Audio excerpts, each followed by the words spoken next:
Have you ever felt like you're only whole when you're with someone else? Like your peace, your confidence, even your identity depends on the presence or approval of others? It's not weakness. It's not failure. It's something we've all been conditioned to believe. You need people to be happy. But what if that's the lie keeping you stuck? Here's the truth. When you master this one shift in mindset, this Stoic philosophy, you'll realize you don't need anyone to feel complete. Not because you hate people, not because you're emotionally cold, but because your center, your peace, is finally coming from within. Here are 5 Stoic truths that will show you how to reclaim your emotional independence, and why needing no one might be the ultimate form of love and freedom. 1. You control nothing but yourself. The Stoics had one foundational principle. There are things you can control and things you can't. Everything outside of you, opinions, praise, rejection, people leaving, people staying, is not yours to own. But your thoughts, your actions, your responses, that's your power. When you realize this, something shifts. You stop begging for stability from people who are just as unstable as you. You stop outsourcing your peace. You become rooted in reality, not in expectations. 2. Dependency is a mind trap. Needing someone to validate you, comfort you, or make you feel worthy is like trying to build your house on sand. Seneca said, "He who depends on himself will never be disappointed." Dependency creates fear. What if they leave? Independence creates peace. Even if they leave, I'm still whole. This doesn't mean you isolate. It means you stop confusing connection with neediness.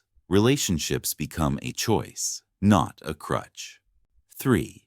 Discomfort is the door to freedom. The Stoics didn't avoid pain. They embraced it. Why? Because every emotional ache, loneliness, rejection, anxiety was a chance to strengthen the soul. They practiced voluntary discomfort, imagining loss so they wouldn't fear it. So when you sit with your own company and feel the sting of being alone, that's not weakness. That's training. And over time, discomfort becomes your ally, not your enemy. You stop avoiding life. You start mastering it. 4. Praise and criticism are just echoes. Epictetus said, "If you want to be free, don't let your happiness depend on anything you can lose." How often do we rise and fall based on how others see us? One compliment and you feel invincible. One insult and you're shattered. But when you follow Stoic wisdom, you start seeing praise and criticism for what they are. Echoes in the hallway of life. They come, they go. You remain. And the only voice that starts to matter is your own. 5. Solitude is not emptiness, it's power.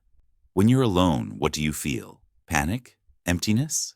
The Stoics believed solitude wasn't a void, but a mirror, a space to meet yourself, to understand, to grow. Marcus Aurelius wrote, "Nowhere can man find a quieter or more untroubled retreat than in his own soul." When you master solitude, you're not escaping the world. You're becoming unshakable in it. You're not lonely. You're aligned.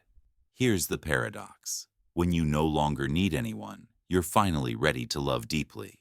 Not out of desperation, not out of emptiness, but from abundance. Stoicism doesn't teach you to push people away.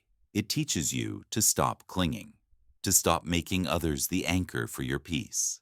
And when that happens, when you stop needing anyone to complete you, you become the safest place you know, the kind of person no storm can shake. And from there, you're finally free to love without fear, to walk alone, strong, grounded, and whole.